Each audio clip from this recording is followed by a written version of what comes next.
الحمد لله نحمده ونستعينه ونستغفره ونؤمن به ونتوكل عليه ونعوذ بالله من شرور أنفسنا ومن سيئات أعمالنا من يهده الله فلا مضل له ومن يضلله فلا هادي له ونشهد أن لا إله إلا الله وحده لا شريك له ونشهد أن سيدنا وحبيبنا وكريمنا وشفيعنا محمدا عبده ورسوله. قال الله تبارك وتعالى في القرآن المجيد والفرقان الحميد: وقضى ربك ألا تعبدوا إلا إياه وبالوالدين إحسانا إما يبلغن عندك الكبر أحدهما أو كلاهما فلا تقل لهما أف ولا تنهرهما وقل لهما قولا كريما. صدق الله العظيم وصدق رسوله النبي الكريم ونحن على ذلك لمن الشاهدين والشاكرين والحمد لله رب العالمين.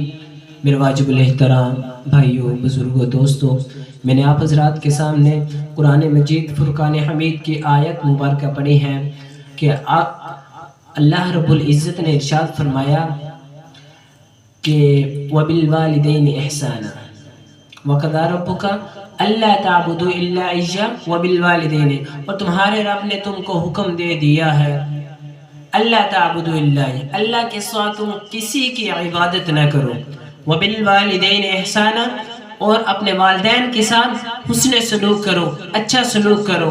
اور آگے ارشاد فرما دیا اگر یہ آپ کے ماں باپ بڑھاپے کی حالت میں پہنچ جائیں ان کے آگے اف بھی نہ کہو.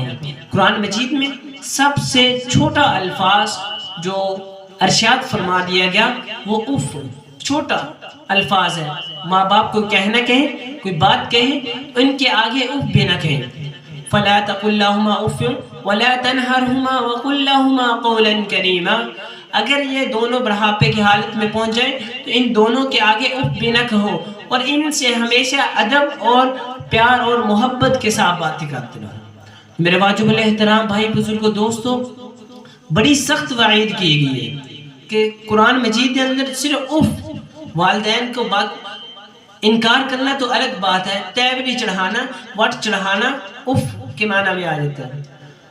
اور ذلیل ہو جا، خوار ہو جا کہ یہ دونوں جنت کے راستے ہیں. فرمایا کہ جس نے صبح صبح اپنے ماں باپ کی زیارت کر لی، نہ خدمت کی، نہ حال پوچھا، زیارت صرف دیکھا، لوٹ گیا، تو آپ صلی اللہ علیہ وسلم کا ارشاد مبارک ہے صبح سے شام تک اس کے لیے جنت میں 2 دروازے کھول دیے جاتے ہیں. تو ایک شخص آپ صلی اللہ علیہ وسلم کے خدمت میں حاضر ہوا، کہنے لگا یا رسول اللہ قیامت کب آئے گی؟ آپ صلی اللہ علیہ وسلم کا ارشاد مبارک ہے، آپ صلی اللہ علیہ وسلم نے ارشاد فرمایا اللہ ہی جانے. اس شخص نے پھر کہا یا رسول اللہ کوئی نشانی ہی بتا دیں. آپ صلی اللہ علیہ وسلم نے ارشاد فرمایا جب تم دیکھو کہ لوگ اپنے ماں باپ سے نوکروں کی طرح کام لیں، نوکروں کی طرح جھاڑ دیں، تو دیکھیں دائیں بائیں سے قیامت کا حملہ ہونے والا ہے. تو میرے بھائیوں، حضرت موسیٰ علیہ السلام کتنے جلیل القدر پیغمبر تھے.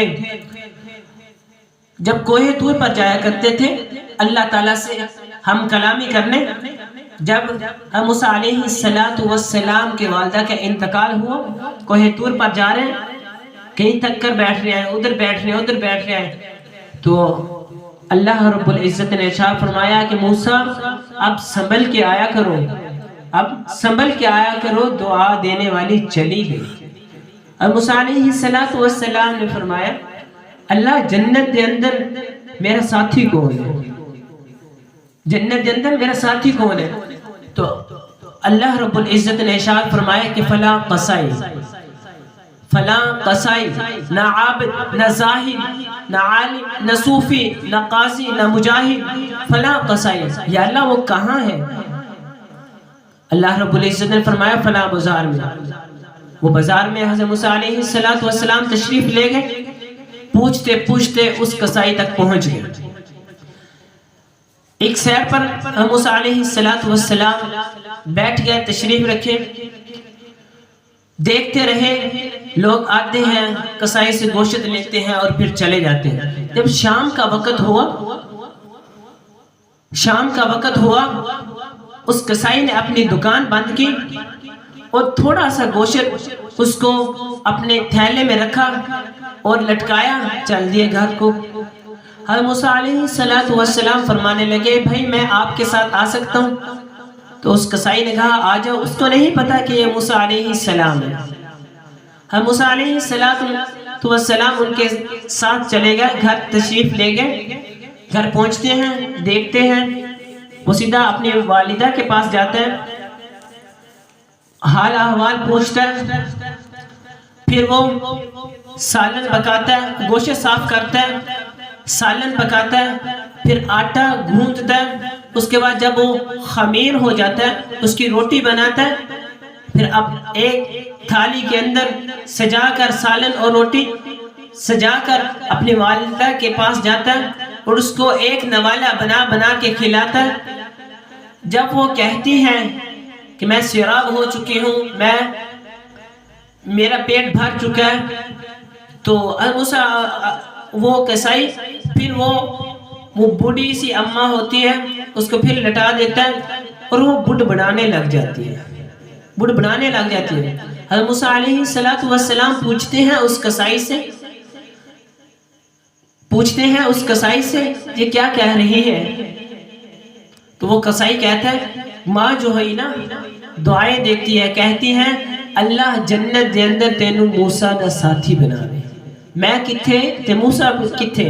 موسیٰ علیہ السلام حالانکہ سامنے تشریف فرما ہے، اس کو نہیں پتا یہ پیغمبر ہے۔ موسیٰ علیہ السلام سن کر حیران ہوئے، کہا کہ وہ موسیٰ میں ہوں۔ سبحان اللہ۔ تو میرے بھائیوں، ماں باپ کا جیتے جی گھر میں بیٹھنا بھی برکت ہے، ان کو دیکھنا ایک محبت کی نگاہ سے دیکھ لیں، محبت کی نبی کریم صلی اللہ علیہ وسلم کا ارشاد، جس نے اپنے ماں باپ کو محبت کی نگاہ سے دیکھ لیا اللہ رب العزت اس کو ایک عمرہ اور ایک حج کا ثواب پا دیتے ہیں۔ آپ صلی اللہ علیہ وسلم جنت کے اندر تشریف لے گئے، وہاں کیا دیکھتے ہیں؟ جنت کے اندر قرآن مجید کی آواز سنائی دے رہی۔ حضرت موسیٰ علیہ السلام آپ صلی اللہ علیہ وسلم نے پوچھا فرشتوں سے کہ یہ آواز کس کی آ رہی ہے؟ تو فرشتوں نے بتایا مدینے کے اندر ایک صحابی نعمان بن حارثہ، بہت بڑے صحابہ، وہ مدینے کے اندر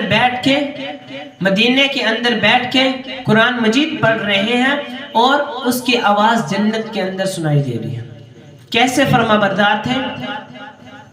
ماں کے لیے سالن خود بناتے، روٹی خود پکاتے، روٹی اور سالن تھالی کے اندر سجا کر ماں کے آگے پیش کرتے، اس کو نوالے بنا کے کھلاتے، سر کے اندر تیل لگاتے، جوئیں نکالتے تھے۔ اتنے بڑے ماں کے فرما بردار تھے۔